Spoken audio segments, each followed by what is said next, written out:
네, 여러분 안녕하세요. 옷장사의 보물지도의 남윤택입니다. 오늘은 풍원정밀이라고 하는 종목을 준비했습니다. 이름만 들어봐서는 무슨 풍력 관련주 아니냐라고 생각하시는 분들 혹시 계실지 모르겠는데 저도 처음 공부하면서 좀 알게 된 종목입니다. 어떤 종목인지 한번 저랑 같이 공부하시면서 알아보도록 하겠습니다. 풍원정밀은요, OLED, 그 중에서도 증착공정에 관련된 사업을 하고 있습니다. 그렇기 때문에 오늘은 간단하게 OLED 시장이 어떻게 지금 흘러가고 있는지 좀 짚어보고 알아보도록 하겠습니다. 이 OLED가 최근에 여러 가지 적용 분야가 확대되고 있죠. 메타버스 VR 뿐만이 아니라 이런 벤츠 같은 차량용 디스플레이에도 최근에 OLED가 적용이 되고 있고요. 그리고 여러분들 사용하시는 휴대폰이 이미 과거에 LCD에서 OLED로 바뀌고 있는 걸 아마 여러분들도 알고 계실 겁니다. 그렇기 때문에 이 OLED 시장의 점유율을 차지하는 게 굉장히 중요한데 다행히도 우리나라가 대부분의 OLED 시장은 90% 이상을 우리가 점유를 하고 있습니다. 그 중에서도 중소형 OLED는 삼성 디스플레이가, 대형 OLED는 LG 디스플레이가 대부분의 점유율을 이렇게 차지하고 있죠. 이 OLED 비중이 점점 확대되고 있다는 것들을 이렇게 통계를 통해서도 알 수 있습니다. 이 디스플레이 시장 내에서도 OLED가 침투율이 점점 상승하고 있다라는 내용들이고요. 이 전반적인 OLED 제조 프로세스를 우리가 좀 한번 체크해 볼 필요가 있습니다. 대략적으로 이 OLED 디스플레이가 TFT 공정이 있고요. 그리고 유기물 증착 공정이 있습니다. 그리고 방막 봉지 공정, 이렇게 세 가지 공정을 전공정이라고 이제 부르고요. 그리고 셀 공정, 모듈 공정, 조립하는 절차가 포함된 것을 이제 후공정이라고 우리가 이렇게 이해를 하고 있습니다. 여기에서 풍원 정밀이 해당이 되는 이 유기물 증착 공정은 우리가 좀 알아놓을 필요가 있습니다. LCD의 차이는 자체 발광이 안 되기 때문에 뒤에서 빛을 쏴줄 수 있는 백라이트 유닛이 필요했지만 OLED는 전기 신호를 통해서 자체 발광할 수 있는 이 유기물이 있다라는 그런 차이점이 있었죠. 그래서 OLED는 이 유기물이 들어갑니다. 이 유기물을 증착하는 공정을 바로 우리가 증착 공정이다라고 이렇게 얘기를 하고 있습니다. 그래서 이 증착 공정에 들어가는 장비를 만든 회사가 일본의 캐논 도끼, 그리고 선익 시스템, 이런 회사가 있고요. 그리고 여기 있는 DMP는 일본에서 전 세계 점유율 이제 독점을 하고 있는 파인메탈 마스크라고 하는 제품을 생산하는 업체입니다. 이 파인메탈 마스크는 여기 아래에 있는 요 제품인데요. 이렇게 금속판에 구멍이 뚫려 있어요. 이 구멍이 RGB, 적색, 청색, 녹색, 이 색깔을 이제 증착시킬 수 있는 이 구멍이 뚫려 있는 금속 메탈입니다. 이게 바로 파인 메탈 마스크라고 FMM 약자를 써요. 파인은 아주 얇다라는 뜻을 가지고 있고요. 이 금속 마스크에 작은 미세한 구멍이 뚫려 있는데 여기로 유기물질이 증발하면서 이 각각의 구멍에 이렇게 묻는 개념으로 여러분들이 이해하시면 되는데, 증착 공정 장비를 만드는 회사가 캐논 도끼 선익 시스템이고, 이 장비에 이 마스크를 통해서 증착할 수 있게 만드는 이 메탈 마스크를 만드는 게 바로 일본의 DMP, 그리고 오늘 우리가 알아보는 풍원 정밀이 바로 이 FMM을 만드는 회사입니다. 그래서 증착 공정 관련주가 선익 시스템, 풍원 정밀이 같이 들어가긴 하지만 그 안에서도 마스크를 만드는 회사냐 아니면 그 증착 장비를 만드는 회사냐라고 여러분들이 이렇게 나눠서 이해를 하시면 좋을 것 같습니다. 이 파인메탈 마스크는 뒤에도 계속 나오기 때문에 이 정도만 체크하고 이따가 다시 한번 알아보도록 하겠습니다. 그래서 이 핵심 소재 부품, 방금 말씀드린 이 파인메탈 마스크가 일본 DMP가 독점하고 있어요. 전 세계에서 얘네가 유일하게 공급을 하고 있다라고 봐도 무방하다라고 합니다. 근데 과거에 2018년, 19년 무렵이었나? 그때쯤에 일본이 우리나라에 수출 통제를 했었죠. 그래서 그때 치명적으로 피해를 입었던 게 바로 이 파인메탈 마스크와 그리고 폴리이미드 필름이었다라고 합니다. 그래서 그때 우리나라가 이제 경험을 한 거죠. 일본의 DMP 거를 잘 사용을 하고 있었는데 갑자기 얘네가 나 너네 꼴 보기 싫어, 주기 싫어 하면서 수출 통제를 해버리니까 이 디스플레이 업체들이 이 증착 공정의 필수적인 파인메탈 마스크를 더 이상 이제 공급을 받을 수가 없었던 겁니다. 그래서 그때 그런 분위기 속에서 국산화가 필요하다라는 분위기가 점점 조성이 되면서 파이메탈 마스크를 국산화하는 그런 움직임들이 일어났었죠. 그때 바로 이 풍원정밀이 주목을 받기 시작했던 겁니다. 국제과제 선정이 되고요. 계속 개발을 함으로 인해서 이제 양산까지도 성공을 했다라는 부분들로 코스닥에 상장을 하고 주목을 받게 되었습니다. 그때 나왔던 뉴스예요. 2021년 2월 뉴스인데요. FMM 국책과제 생존업체는 APS 머티리얼즈와 풍원정밀 요 두 개가 생존을 했다라는 내용입니다. 보시면 식각이라는 공정이 나와요. 식각 공정이 있고 비식각 공정이 있는데, 식각은 산화를 시켜서 부식시키는 과정으로 깎아내는 그런 공정이고요. 산화를 시키는 공정이 아니라 여기 나와 있듯이 레이저 패터닝 방식을 사용해서 하는 비식각 방식이 있다라고 합니다. 이 두 가지 방식이 기업별로 이렇게 나뉘게 되는데, 식각을 사용하는 업체는 풍원정밀과 오런 머티리얼이라고 하는 회사였고요. 비식각 공정은 이제 APS 머티리얼즈와 필옵틱스라고 하는 회사가 각각의 이제 다른 공정을 갖고 있었는데, 이 국제과제 경쟁에 붙은 거죠. 국제과제 선정 업체를 놓고 식각 공정에서는 풍원정밀이 붙고 오런 머티리얼즈가 떨어졌고요. 비식각 공정에서는 APS 머티리얼즈가 선정이 되고 필옵틱스가 탈락이 됐었습니다. 산업통상자원부 주관 하에 아몰레드용 FMM 제조기술 개발 과제 수행기간 4곳을 선정했는데, 이곳에 풍원정밀과 APS 머티리얼즈가 선정이 됐다라는 내용이고요. 이 FMM과 FMM을 만드는 필수 소재인 인바라고 합니다. 인바. 니켈과 철의 특수합금 소재예요. 일본 히타치 메탈은 인바를 공급하고 FMM은 DMP가 공급을 했죠. 그래서 얘네가 독점 공급을 하는 건데, 요거를 이제 국산화 개발을 하겠다라는 내용이죠. 그 뉴스가 이제 이때 나왔던 겁니다. 그래서 이제 풍원정밀이 그러한 배경에서 상장을 했던 회사라는 것을 여러분들이 기억을 하시고, 회사 개요를 한번 짚어보고 이후에 설명을 한번 들어보도록 하겠습니다. 풍원정밀은 방금 말씀드렸다시피 OLED 소재 부품 전문 기업입니다. 두 가지 제품으로 나눌 수 있어요. 증착 공정에 들어가는 메탈 마스크, 그리고 전공정 마지막 단계 아까 기억하시죠? 봉지 작업, 인캡슐이라고 할 수 있는 이 TV 봉지 작업에 금속 방막, 금속인데 굉장히 얇은 우리 호일 있죠, 알루미늄 호일. 그 정도 두께의 굉장히 얇은 금속 방막을 공급하는 그런 사업을 또 하고 있습니다. 그래서 이 두 가지 금속 방막 사업, 메탈 마스크 사업, 이렇게 두 개로 풍원정밀이 사업을 가져가고 있습니다. 설립은 1996년에 1월에 설립이 되었고요. 2022년 2월 28일에 기술 성장 기업으로 코스닥에 상장이 되었습니다. 현재 오늘 11월 29일 종가 기준으로 시가총액은 1340억 원이고요. 발행된 주식수는 2100만 주가 좀 넘습니다. 주요 주주 구성을 보면요, 대주주 지분이 굉장히 많고요. 그 중에 유명은, 요분은 여기 사진에 있으신 대표이사님이십니다. 요분이 바로 풍원정밀의 대표이사님이신데, 이분이 가장 많은 44.75%를 가지고 있고, 유정훈은 이 유명훈 대표이사의 친형이에요. 유정훈 대표이사가 풍원화학의 대표입니다. 풍원화학이라고 하는 또 관계사가 있어요. 그래서 거기에 친형이 대표이사로 있는데, 요 유정훈 친형이 풍원정밀의 보유지분도 11% 가지고 있고요. 주신에는 유명훈 대표이사의 배우자입니다. 6.22%, 그리고 그의 자녀들 유지호, 유현우, 요분들이 똑같이 6.22%를 가지고 있어서 전체 우호 지분이 75.13%나 되는 굉장히 대주주 지분이 많은 특징을 가지고 있습니다. 현재 경기도 안산에 본사가 있고요. 중국 광저우에 유한회사를 두고 있습니다. 그래서 연역을 좀 간단히 짚어보면, 설립 이후에 계속적으로 이렇게 성장을 해왔고요. 중간에 보면 2018년 5월 무렵에 QHD 파인메탈 마스크를 자체 개발하기 시작했습니다. 20년 이제 요 무렵에는 주요 고객사와 파인메탈 마스크 공동개발 체결이라고 하는데, 이게 바로 삼성 디스플레이겠죠. 아까 뉴스에서 보시다시피 산업통상자원부에서 아몰레드 파인메탈 마스크 제조기술 최종 수행기관으로 선정이 돼서 지금까지 국제과제를 잘 이렇게 마무리를 한 것으로 우리가 연역을 확인할 수 있습니다. 주요 사업은 아까 말씀드렸다시피 금속 마스크와 금속 방막 봉지가 있습니다. 봉지는요, 이 수소와 산소에 취약한 OLED 유기물층을 봉지 말 그대로 이렇게 씌우는 겁니다. 밀봉해서 수명을 확보하고 보호하기 위한 그런 절차입니다. 그리고 증착 금속 마스크는 아까 말씀드린 대로 FMM이나 그 OMM, 오픈 메탈 마스크, 스틱바 마스크, 여기 나오죠. 이런 메탈 마스크를 생산하는 것으로 주요 매출을 가져가고 있습니다. 그래서 매출 실적을 보면 금속 마스크가 94.91%, 올해 3분기 매출이죠. 금속 방막 봉지 사업이 5% 정도로 대부분의 매출이 금속 마스크에서 나오고 있습니다. 금속 마스크라고 하면 오픈 메탈 마스크, 파인 메탈 마스크, 스틱바 마스크고요. 금속 방막 봉지라고 하는 건 이렇게 얇은 금속 이런 방막을 얘기를 하는 겁니다. 오픈 메탈 마스크가 있고 파인 메탈 마스크가 있는데요. 오픈 메탈 마스크는 어디에 들어가냐면 공통층이라고 하는데 들어갑니다. 오늘 구체적으로 말씀은 못 드리겠지만 이 공통층이라고 하는데 필요한 마스크가 오픈메탈 마스크입니다.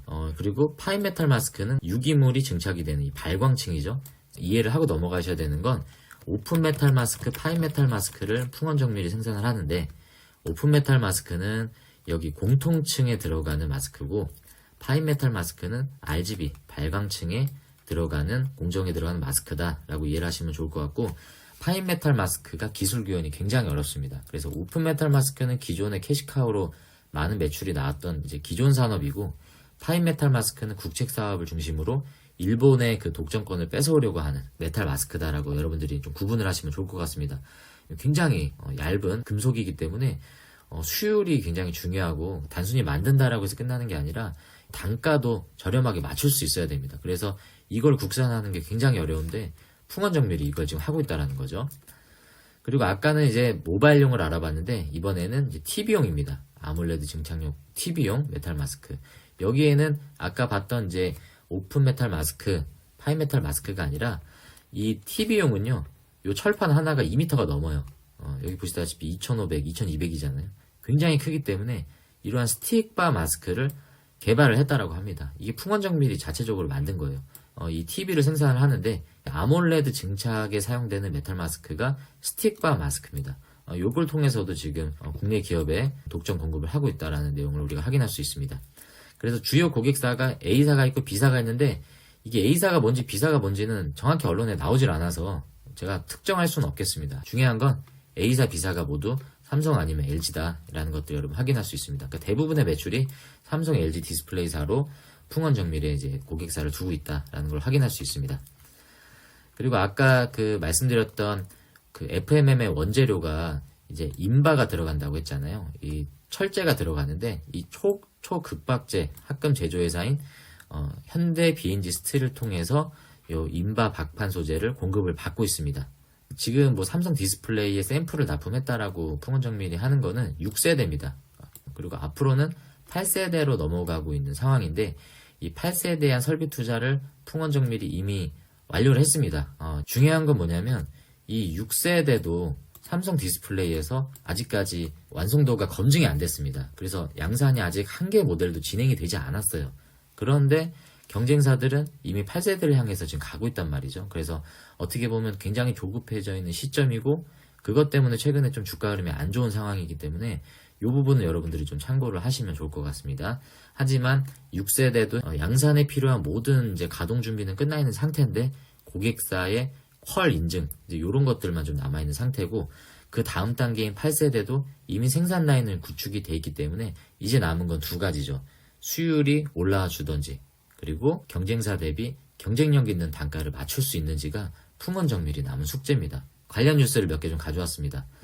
풍원정밀 삼성 디스플레이의 FMM 공급 해를 넘긴다. 해를 넘긴다는 건 작년 2022년이기 때문에 결국에는 약속했던 2022년 양산을 하질 못하고 23년으로 넘어간다는 얘기인데 1년 동안 아직까지도 이게 양산 소식이 안 나온다라는 겁니다. 이게 삼성 디스플레이에 샘플 납품을 했지만 그 뒤로 아직까지 양산 소식이 나오지 않는다라는 거죠. 그래서 담당자도 저도 전화를 해봤는데 전화를 안 받더라고요. 그래서 그 부분이 확인이 안 되는 게 좀 답답하긴 한데 어쨌든 간에 이게 성공이 돼서 양산이 되면 이때까지 조정받았던 것들을 역전할 수 있는 호재이긴 합니다. 하지만 된다 안 된다라는 걸 지금 장담할 수 없기 때문에 이 부분이 투자자분들에게서는 가장 큰 어떻게 보면 뇌관이죠. 이 뇌관을 제거하면 정말 엄청난 호재로 작용할 수 있는 거지만 이 뇌관이 터지면 지금보다도 더 떨어질 수 있는 리스크이기 때문에 이 부분 여러분들이 좀 신중하게 검토를 하셔야 되는 뉴스고요. 이때 당시에 이 풍원정밀에서 FMM 매출만 요 FMM 단일 매출만 2022년 271억 원을 좀 예고를 했었어요. 가능하고 2023년은 940억 원까지 올릴 수 있다라고 자신감을 밝혔는데 양산조차 하지 못했습니다. 그렇기 때문에 지금은 좀 실망스러운 모습을 보이고 있다. 그리고 아까 말씀드렸다시피 이 6세대를 넘어서 이제 8세대까지 모든 생산 라인을 구축을 해놨는데 요게 이제 지금 전혀 가동이 되지 못하고 있는 상황이기 때문에 6세대도 아직 양산이 시작이 안 된 거죠. 기존의 주력 사업은 FMM이 아니라 OMM, 오픈메탈 마스크죠. 이 OMM은 OLED 공통층 증착에 사용한, 아까 말씀드렸죠. 그 OMM은 공통층 증착에 사용이 되고, 그리고 FMM은 유기물 RGB 증착을 하는데 사용이 된다라고 말씀을 드렸습니다. 작년 22년 12월에 나왔던 뉴스가 여전히 진행 중이다. 그리고 추가적으로 전환사채 주가가 떨어지니까 이 전환가액이 점점 리픽싱이 되고 있죠. 그래서 오버행주의보도 이제 좀 우려가 된다라는 다소 부정적인 뉴스가 계속 나오고 있는 상황이었습니다. 제가 뭐 이 풍원 정밀을 종목 분석하면서 부정적인 뉴스만을 이렇게 준비하려고 하진 않았어요. 저도 가급적 긍정적인 뉴스와 얘네가 갖고 있는 잠재력을 좀 어필을 하고 싶었지만 이게 굉장히 중요한 시점의 그 내용이기 때문에 부정적이냐 긍정적이냐를 떠나서 이거는 분명히 우리가 좀 확인을 해야 되는 부분이다라고 느꼈습니다.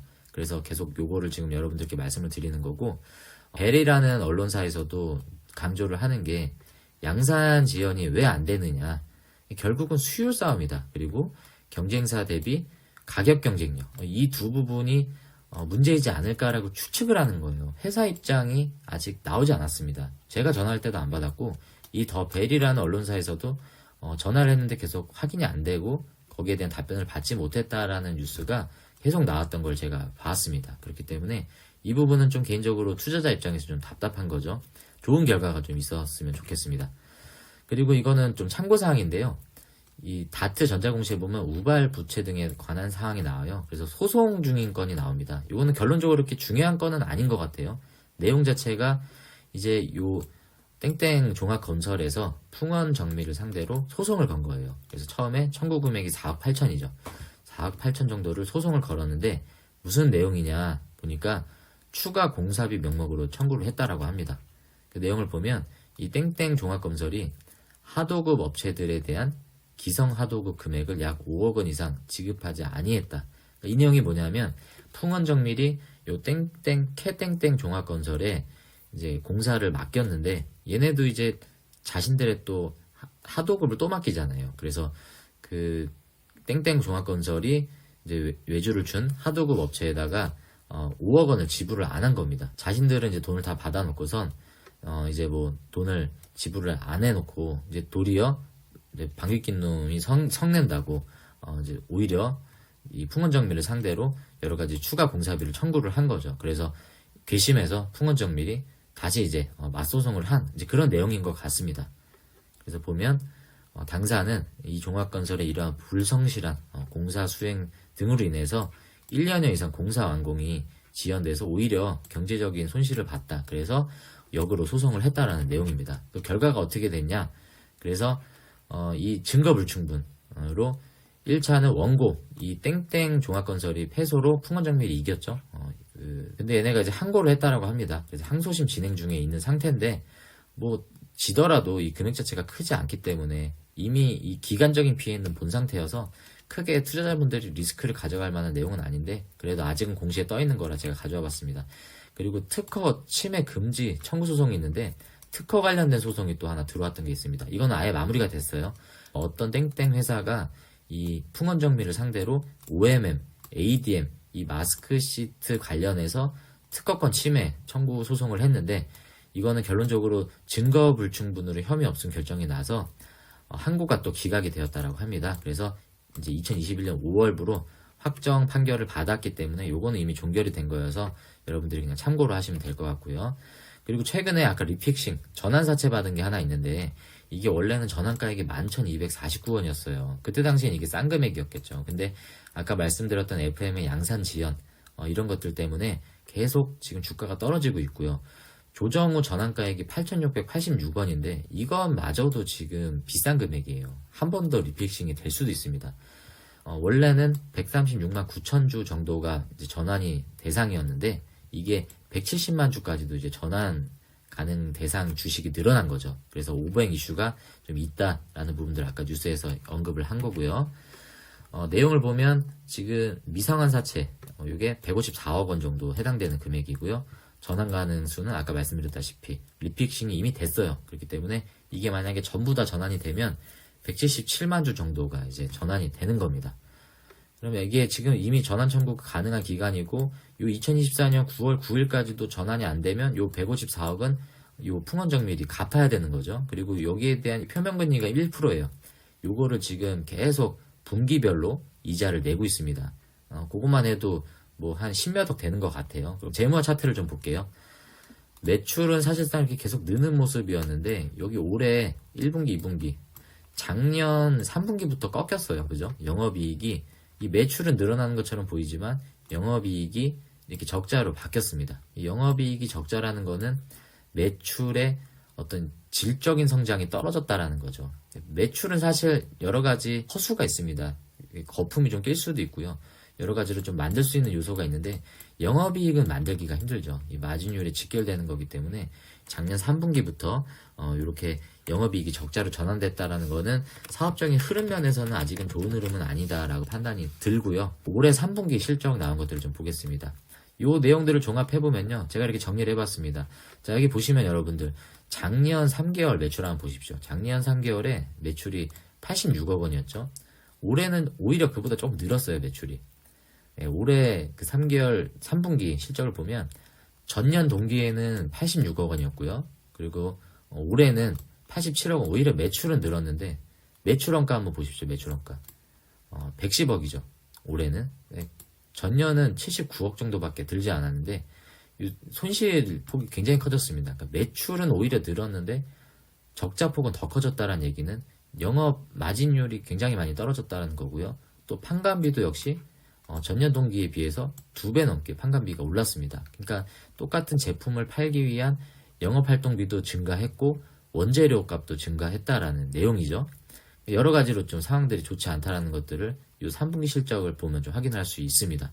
그리고 보면 전년 동기에 비해서 기타 수익이 좀 늘었어요. 이 기타 수익이 뭔지를 확인을 좀 했고요. 그리고 기타 비용은 좀 줄었습니다. 그리고 금융 수익도 좀 줄었고 금융 비용은 좀 늘었어요. 그죠?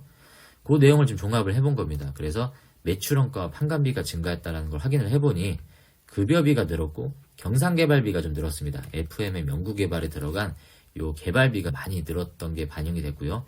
기타 수익이 늘어난 걸 봤더니 외환 차익이 좀 있었고요. 유형자산 처분을 좀 했고 기존에 유지했던 리스를 해지를 했습니다. 그래서 나가던 비용이 좀 줄어들었다. 그리고 외환 차익은 뭐 그럴 수 있는 거고요. 유형자산 처분은 갖고 있던 시설 장비를 팔았다라는 얘기인데 이건 뭔지는 사실 잘 모르겠습니다. 그리고 금융 비용이 증가했다는 건 올해 단기 차입금으로 기업은행에서 85억 원 그리고 장기 차입금으로 기업은행을 포함한 여러 기관에 49억 원의 차입금을 더 빌렸습니다. 그래서 요 금액을 통해서 이자가 계속 나갔겠죠. 그래서 금융 비용이 증가한 내용을 좀 확인을 해서 올해 그 기말 현금을 봤더니 83억 원 정도가 올해 3분기 기준 기말 현금으로 좀 보유를 하고 있는 상황이라 부채 비율이 높다라고는 보여지지 않아요. 부채 비율이 뭐 한 3, 40%대이긴 한데 그렇게 뭐 이렇게 썩 좋은 상황은 아닌 것 같다. 이미 전환사채도 받은 게 있고 갚아야 되는 상황인데 현금이 그렇게 많은 상태도 아니고 추가적인 이런 차입금이 늘어났다라는 부분들. 그러니까 얘네는 FMM을 통해서 뒤집지 않으면 뒤집으면 이거 아무것도 아니에요. 한 방에 주가고 만약에 FMM 양상 관련해서 치명적인 악재, 뭐 실패 소식 이런 게 나오면 이 주식은 좀 안 쳐다보는 게 좋을 것 같습니다. 제 생각은 그래요. 그래서 아까 제가 말씀드렸던 이 실적이 꺾였던 작년 9월 기점으로 차트를 한번 보면요. 여기 작년 9월입니다. 24,000원까지 좋은 모습으로 가다가 그 실적이 꺾였던 9월 시점부터 이렇게 주식이 계속 지금 떨어졌던 모습들. 실적을 그대로 반영한다라고 대부분 보면 됩니다, 여러분들.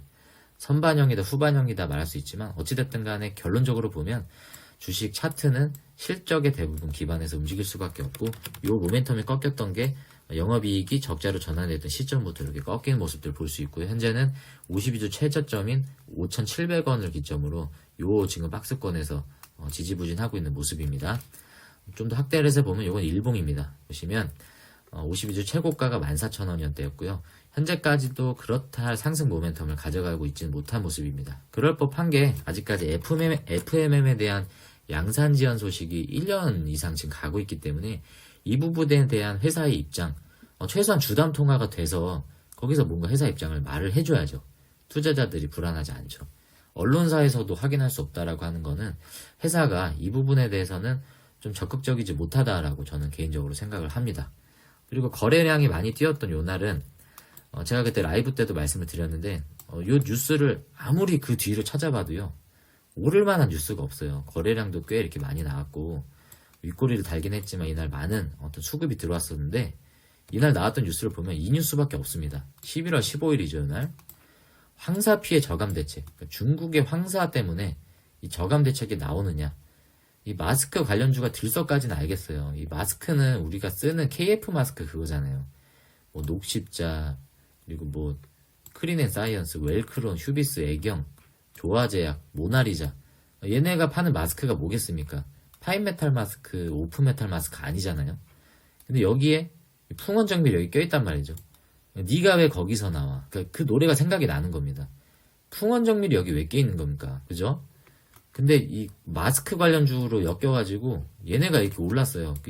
굉장히 좀 웃깁니다. 그러니까 뭐 이정재랑 뭐 밥 한번 먹었다라고 해서 오르고, 뭐 같은 청주 한씨라고 해서 오르고, 뭐 이런 것들 보면 참 주식이 좀 어이가 없어요. 그런 거 보면. 네, 그래서 제가 준비한 자료는 여기까지입니다. 사실 제가 너무 좀 부정적인 뉴스만 이렇게 말씀을 드리는 것 같은데, 제 결론은 부정적이긴 하지만 이 파인메탈 마스크라는 게 일본에서 100% 독점하고 있다는 거는 LG 디스플레이, 삼성 디스플레이에서 그것들에 대한 니즈가 굉장히 클 거예요. 우리나라에서도 이것들에 대한 지원이 많이 이루어지고 있기 때문에 풍원정밀에 대해서 많은 투자자들과 그런 대기업들이, 고객사들이 주목하고 있는 건 분명합니다. 그렇다는 거는 얘네는 양산이 가능하다, 수율이 검증이 됐다, 그리고 단가 경쟁력이 있다 라는 것들만 보여줄 수 있으면 여기에 조정받았던 주가는 사실 금방 그 역전을 할 수 있다라고 저는 생각이 듭니다. 하지만 우리가 바이오주 투자할 때도 마찬가지고 임상이 성공하느냐 실패하느냐에 따라서 이 천국과 지옥이 오고 가잖아요. 그렇기 때문에 저도 뭐 대한민국 국민으로서 우리나라 파인메탈 마스크 국산화에 성공을 했으면 하는 바람인데, 그렇다고 해서 무조건 그 애국심을 갖고 투자를 할 수는 없지 않습니까? 그래서 여러분들이 혹시라도 이 메타버스 관련주로 OLED 증착 장비, 선익 시스템과 그리고 풍원정밀 뭐 이런 기업들을 공부를 하고 계시다면 이런 내용들을 여러분들이 배경으로 두시고 이렇게 투자 시점을 가져가시면 좋을 것 같습니다. 제가 준비한 자료는 여기까지입니다. 여러분들 도움이 되셨다면 구독과 좋아요 한번 꾹 눌러주시고, 다음 영상은 제가 라운텍을 좀 준비할 예정입니다. 라운텍도 마찬가지로 이 디스플레이 관련된 내용들이 좀 나올 것 같습니다. 그래서 그때 오늘 제가 말씀드리지 못했던 더 구체적인 디스플레이 관련된 내용들을 중점적으로 한번 달아볼 예정입니다. 다음 영상에서 찾아뵙도록 하고요. 시청해주셔서 감사드립니다.